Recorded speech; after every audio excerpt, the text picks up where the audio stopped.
요한일서 3장 18절부터 보겠습니다. 요한일서 3장 18절부터 24절까지 한 절씩 번갈아 읽도록 하겠습니다. 제가 먼저 읽겠습니다. 자녀들아, 우리가 말과 혀로만 사랑하지 말고 행함과 진실함으로 하자.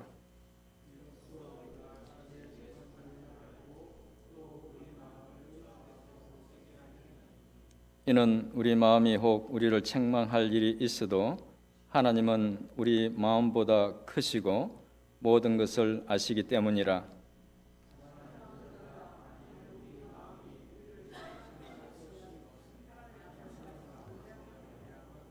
무엇이든지 구하는 바를 그에게서 받나니 이는 우리가 그의 계명을 지키고 그 앞에서 기뻐하시는 것을 행함이라.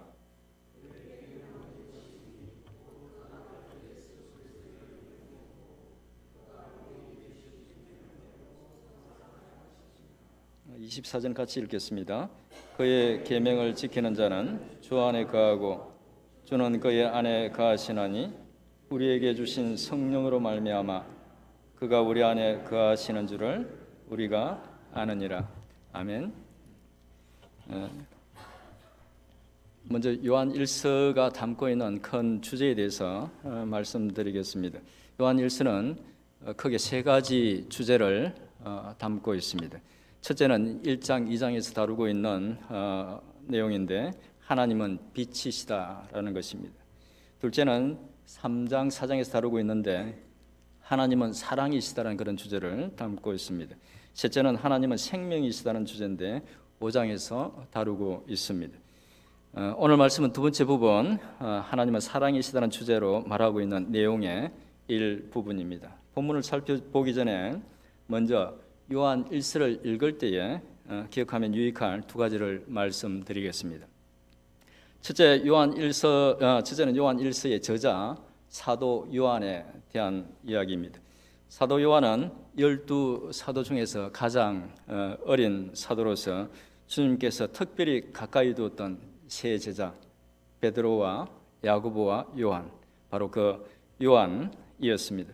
최후의 만찬 때 예수님의 품에 기대어서 예수님의 팔자가 누구인지를 물었던 바로 그 제자입니다. 그는 아마 젊은 시절에 성격이 아주 급한 사람이었던 것 같습니다. 그의 별명을 혹시 기억하십니까? 우리의 아들. 아주 그런 그의 별명에서도 그런 그의 성격을 좀 이렇게 우리가 짐작할 수 있지만 복음서의 내용 중에서 일부도 그가 상당히 다혈질의 사람이었다는 것을 말해줍니다. 누가복음 9장 51절 이하에 기록된 내용을 보면 이런 내용들이 나옵니다. 예수님과 그의 일행이 예루살렘으로 가는 도중에 사마리아의 한 마을에 이렇게 들리게 되죠. 그 마을로 이렇게 들어가려고 할 때에 그러니까 예수님과 그 일행이 예루살렘으로 가고 있는 그런 사람이라는 것을 알고는 그런 사람들 싫어하죠. 이 사마리아 사람들이 예루살렘 사람 자체에 대한 어떤 그런 적대감이 있어서 마을 안으로 들어오지 못하게 합니다. 그때 제자 야고보와 요한 두 형제입니다. 두 형제가 울분을 참지 못하고 예수님께 이렇게 묻죠. 불을 명해서 하늘로부터 내려서 저들을 멸하라 할까요? 라고 예수님에게 그렇게 묻습니다. 그들은 약간의 어떤 벌을 구한 것이 아니라 아예 불을 내려서 모두 죽여버릴까요? 그렇게 물을 정도로 성질이 급한 사람이었던 것이죠. 그런 사도 요한은 예수님을 만난 후 참 많은 일들을 겪습니다. 자기를 사랑해서 늘 가까이 두었던 그 존경하는 스승, 그도 사랑해서 늘 따랐던 그 사랑하는 스승 예수 그리스도께서 십자가에서 처참하게 죽는 모습을 가장 가까이서 봤던 제자입니다. 놀랍게도 그렇게 죽으셨던 주님이 부활하신 것을 목격하고는 그는 부활의 증인으로 사도 베드로와 함께 열심히 이렇게 복음을 전했습니다. 그러나 그렇게 주와 복음을 위해서 일하던 중에 가슴 아프게도 같이 사도로 부름을 받았던 형 야고보의 순교를 봐야만 했고 함께 복음을 전했던 베드로를 비롯해서 다른 사도들과 또 많은 신자들이 순교당하는 것을 지켜봐야만 했습니다. 그리고 마침내 자신도 또한 박해 가운데 밤모섬 유배를 갔어야만 했죠. 예수님을 만난 후 약 60여 년간 주님의 부활을 목격하는, 또 그 전에 주님께서 놀라운 그런 어떤 역사들을 일으키시는 그런 어떤 기적의 현장에 있기도 했지만, 그는 정말 대부분의 시간들 그야말로 고난과 고통의 시간들을 보냈습니다. 그리고 그런 시간을 보낸 사도 요한은 이제 나이가 들었을 때에 완전히 변화되어서 젊은 시절에 그런 어떤 급한 성질은 더 이상 찾아볼 수 없고, 입만 열면 사랑을 말하는 사랑의 사도가 되었습니다. 하나님의 은혜로 완전히 변화된 그 노사도 요한, 그 요한이 그의 생의 마지막 쯤에 유언처럼 이 서신서를 썼던 것입니다. 이런 것들을 생각하면서 요한 1서를 읽으시면 요한 1서의 의미가 아마 좀 더 특별하게 다가오리라는 생각이 듭니다. 두 번째로 이제 말씀드리고 싶은 것은, 요한 사도가 이 요한 1서를 쓸 무렵에 로마 황제의 어떤 박해가 아주 심해지는 그런 상황이었다는 것입니다. 네로 황제 때 있었던 심한 박해의 기억이 채 가시기도 전에 그 다음에 중간에 이제 다른 어떤 황제가 이렇게 이제 있기는 한데, 그 다음에 황제가 된 도미티우스가 이렇게 황제가 되면서 황제 숭배를, 물론 그 전에도 조금 있었지만 아주 강력하게 요구를 합니다. 물론 신자들은 그것을 거부할 수밖에 없었고, 그래서 심한 박해를 받게 됩니다. 신앙생활을 하기 위해서 목숨을 걸어야 하는 그런 상황이 되었던 것입니다. 그때 신자들이 박해를 피해서 숨은 곳이 그 유명한 카타쿰이죠. 지하 묘지였습니다. 요한 1서는 그런 어떤 박해 상황에서 쓰여졌던 것입니다. 요한 1서를 쓴 저자 요한과 또 시대적 배경을 생각하시면서 말씀을 보면 그 의미를 좀 더 깊이 이해할 수 있을 것 같아서 참고로 말씀드렸습니다. 사실 말씀드린 것 외에도 영지주의에 대한 이해도 좀 필요한데, 다음에 다룰 본문과 아주 깊은 관계가 있어서 영지주의는 다음 시간에 제가 말씀드리겠습니다. 이제 오늘 말씀을 한번 상고해 보겠습니다. 오늘 본문은 각 절의 의미 자체는 사실 그렇게 어렵지 않습니다. 그런데 각 절의 논리적 관계를 정확하게 이해하는 것은 상당히 어렵습니다. 여러 주석들과 또 스터디 바이블도 제가 이렇게 읽어봤는데 서로 다른 의견을 내놓고 있어서 내용이 더욱 내용을 이해하는 데 혼란스러웠습니다. 여러 자료들을 참고로 제가 이해한 대로 각절의 의미를 잠시 말씀드리겠습니다. 18절을 보면 사도 요한은 성도들에게 말과 혀로만 사랑하지 말고 행함과 진실함으로 사랑하자고 권면합니다. 말과 혀로만 사랑하자는 말에는, 그 말 속에는 말과 그 말 속에 들은 말과 혀의 이렇게 관계를 가만히 생각해 보면, 말은 어디에서 시작됩니까? 말은 혀에서 시작되죠. 그래서 이제 이것을 대꾸를 이루는 행함과 진실함에다 이렇게 대입을 시켜보면 이제 이런 말입니다. 말이 혀에서 시작되듯이 형제의 사랑의 행함이 진실함에서 비롯되어야 한다는 것을 의미하는 것이 됩니다. 형제 사랑의 실천이 진실함에서 시작되어야 한다는 것을 함축하고 있다는 것입니다. 이어서 19절은 이로스라는 말로 시작되죠. 이로스라는 말은 뭘 가리킵니까? 18절의 내용을 가리킵니다. 그래서 풀어서 말하면 형제를 행함과 진실함으로 사랑함으로써라는 그런 말이 되죠. 그리고 19절 전반부에서 그것으로서 첫 번째 뭘 알 수 있다고 말합니까? 우리 자신이 진리에 속했다는 것을 알 수 있다고 말합니다. 우리가 형제를 주 안에서 사랑하느냐가, 우리가 형제를 주 안에서 사랑하고 있느냐 하는 그 사실이 우리가 곧 진리 안에 속해 있다는 것을 증거하는 증거가 된다는 것이죠. 이것이 증거가 될 수 있는 이유는 바로 이런 겁니다. 우리의 죄된 본성 속에는 남을 향한 이타적인 사랑이 사실은 거의 없죠. 그런데 그렇게 형제를 사랑하게 되면 내 속에서 원래 있던 것을 가지고 사랑하는 것이 아니라 내 속에 새롭게 들어온 것, 내 속에 새롭게 들어온 그분으로 인해서, 바로 하나님으로 인해서, 그분의 역사로 인해서 그렇게 되었다는 것을 의미하죠. 그분이 내 속에서 역사하고 있다는 것은 곧 내가 구원받은 당신의 백성이 되었다는 것을 의미하기 때문에 내가 형제를 사랑하고 있다는 것이 진리 안에 있다는 증거가 된다는 것입니다. 이어서 19절 후반부의 내용은 그렇게 진실함에 기초해서 형제를 사랑하게 되었을 때 그것은 우리가 진리 안에 있다는 증거가 될 뿐만 아니라 그렇게 행하는 것이 우리 마음을 조합해서 굳세게 할 것이라고 말합니다. ESV 영어 성경은 이 말을 이렇게 번역하고 있습니다. Reassure our heart before Him. 그러니까 하나님 앞에서 우리의 마음을 확신시켜준다 혹은 확고하게 해준다는 의미죠. 좀 더 이해하기 쉽게 이 부분을 말씀드리면 사랑을 실천하게 되면 우리가 하나님 앞에서 좀 더 분명한 마음의 확신, 즉 믿음을 가질 수 있다는 겁니다. 사랑을 실천함으로써 우리의 믿음이 더 확고해진다 그런 말이죠. 이어지는 20절 이하의 내용은 아까 말씀드린 것처럼 논리적으로 일관되게 사실은 설명하기가 쉽지 않습니다. 아마 사도 요한의 설교와 가르침을 늘 받아왔던 그 편지의 수신자들은 본문을 통해서 사도 요한이 말하는 것이 무엇인지를 잘 이해했을 것입니다.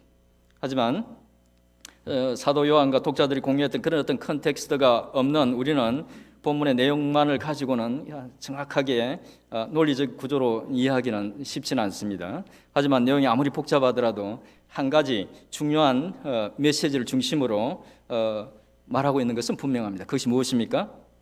그것은 형제를 사랑하라. 형제를 사랑하라는 것입니다.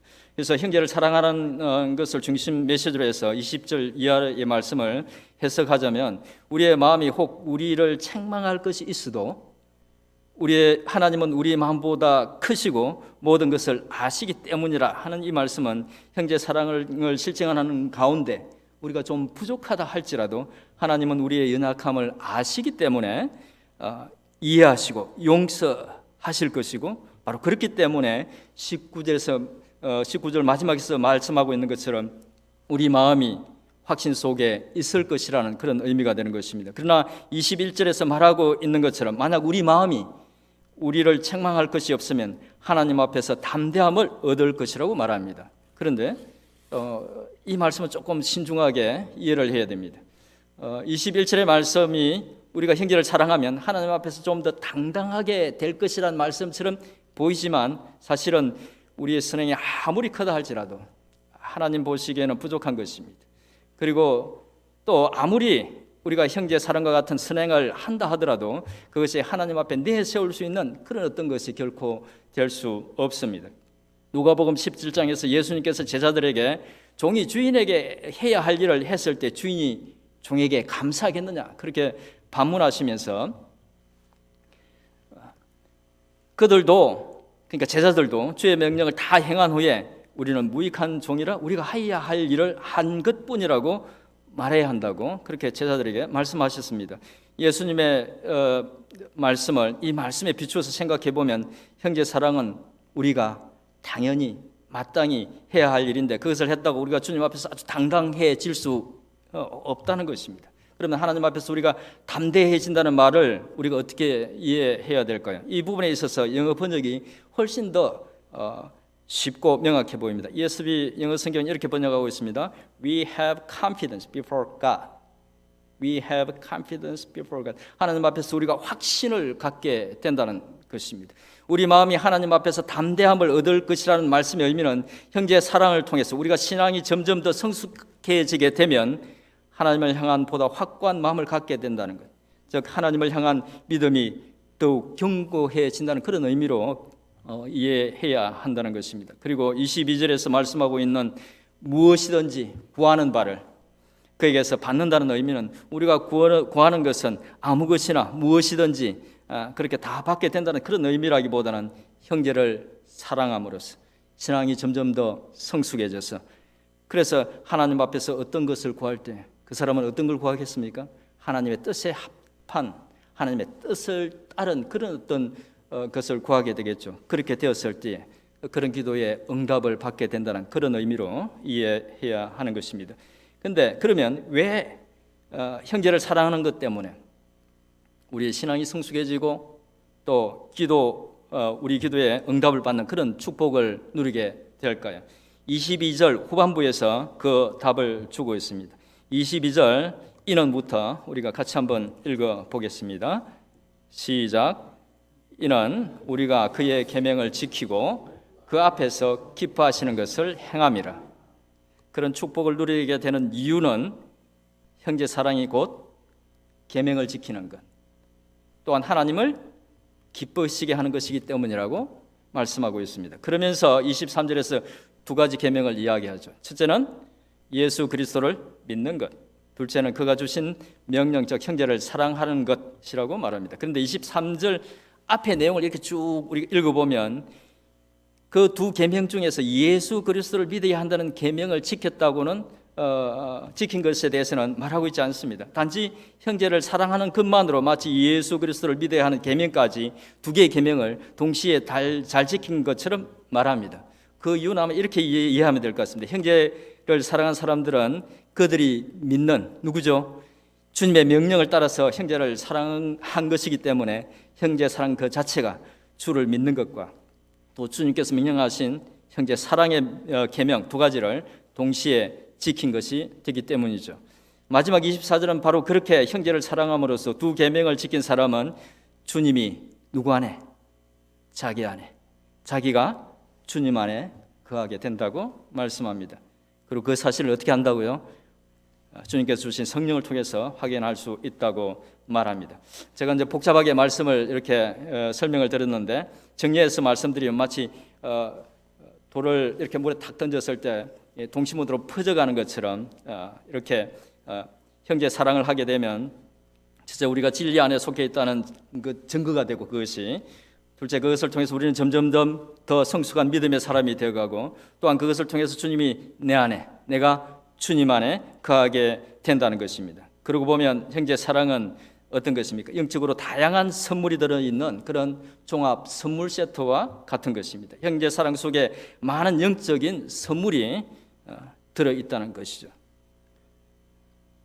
그리고 저자 요한 1세 저자 사도 요한이 이것을 특별히 강조한 이유는 바로 그 형제 사랑이 하나님을 기쁘시게 하는 일일 뿐만 아니라 자신의 긴 신앙 여정을 통해서 깨닫게 된 것으로 그 극심한 박해의 시간을 또 그 고난의 시간을 이겨낼 수 있게 하는 것이 바로 그 형제 사랑이라는 것을 깨달았기 때문일지도 모른다는 생각이 듭니다.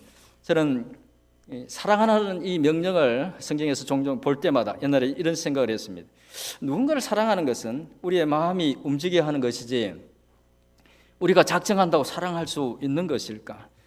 사람에게 근육이 두 종류의 근육이 있죠. 수의근과 불수의근이 있어서 수의근은 내 마음대로 이렇게 쓸 수 있지만 불수의근은 우리의 의지와 상관없이 움직이는 것처럼 사실 그게 또 은혜이기도 하죠. 심장이 내 마음대로 움직이면 그러면 그냥 죽는 거잖아요, 그죠? 숨 쉬지 마 그러면 이제 그냥 그대로 죽을 수 있잖아요. 근데 그런 저의 의지와 상관없이 계속 뛰고 있다는 것 자체가 계속 숨 쉬고 있다는 것 자체가 참 하나님의 은혜이기도 한데 어쨌든 이 사랑한다는 것은 사실은 그렇게 그 불수의건처럼 이게 마음이 가야 이렇게 사랑할 수 있는 것이지 마음이 안 그런데 어떻게 사랑할 수 있을까? 그래서 그런 생각을 제가 참 종종 했습니다. 그렇다고 문득 성경에서 서로 사랑하라고 할 때의 사랑은 가만히 있어도 저절로 되는 마음 가는 대로 그냥 하면 되는 그런 사랑을 하라는 것이 아니라 그럼에도 불구하고의 사랑, 그럼에도 불구하고의 사랑을 우리에게 하라는 그런 의미라는 것을 깨닫게 되었습니다. 하나님은 우리에게 가만히 있어도 할 수 있는 그런 사랑을 하라는 것이 아니라 불편하고 힘들지만 참으면서 희생을 치르면서 해야 하는 사랑을 우리에게 요구하고 계시더라는 것입니다. 그런 사랑을 해야 한다면 그것은 우리의 본성에 맞지 않는 사랑을 해야 한다는 의미죠. 우리의 본성에 맞지 않는 사랑을 하려면 무엇이 필요합니까? 우리의 의지가, 우리의 노력이, 물론 그것들도 필요합니다만 그것으로는 절대 이룰 수 없습니다. 하나님의 은혜와 도움이 절대적으로 필요한 것이죠. 우리에게 어떤 은혜를 하나님께서 베풀어 주시는지를 또한 기억해야 할 필요가 있는 것입니다. 이 시간 우리 같은 죄인을 오래 참으시고 용서하시고 사랑해 주신 하나님을 생각하면서 또 당신의 몸까지 기꺼이 허물 많은 우리를 위해서 내어주신 주님을 생각하면서 그 주님이 우리가 서로 용서하고 사랑하기를 기뻐하신다는 사실을 기억하고 그의 도우심과 그의 은혜를 구함으로 주님께서 피로 값주고 사신 그 영혼들, 특별히 형제들을 진심으로 사랑할 수 있게 해달라고 함께 기도하기를 원합니다. 그리고 특별히 함께 기도할 때에 내가 절대 사랑할 수 없다고 생각한 그 사람을 위해서, 그의 영혼을 위해서 지금 당장 내가 사랑할 수 없을지라도 용서와 관용을 베풀 수 있는 마음을 달라고 이 시간 함께 기도했으면 좋겠습니다. 그래서 저와 여러분이 묶여있는 그곳에서 벗어나서 우리 마음속에 책망할 것이 별로 없는 보다 성숙한 믿음의 단계로 나아가는 저와 여러분들이 될 수 있기를, 또 이 한인 장로교회가 형제 사랑으로 충만한 그런 교회가 될 수 있기를 주님의 이름으로 축원드립니다. 이 시간 주신 말씀을 생각하면서 특별히 사랑에 대해서 말씀을 들을 때마다, 그 말씀을 생각할 때마다 생각나는 그 사람, 그런 사람 있죠. 그런 사람 생각하면서 한 2, 3분 정도 우리 통성으로 기도 했으면 좋겠습니다. 한 2, 3분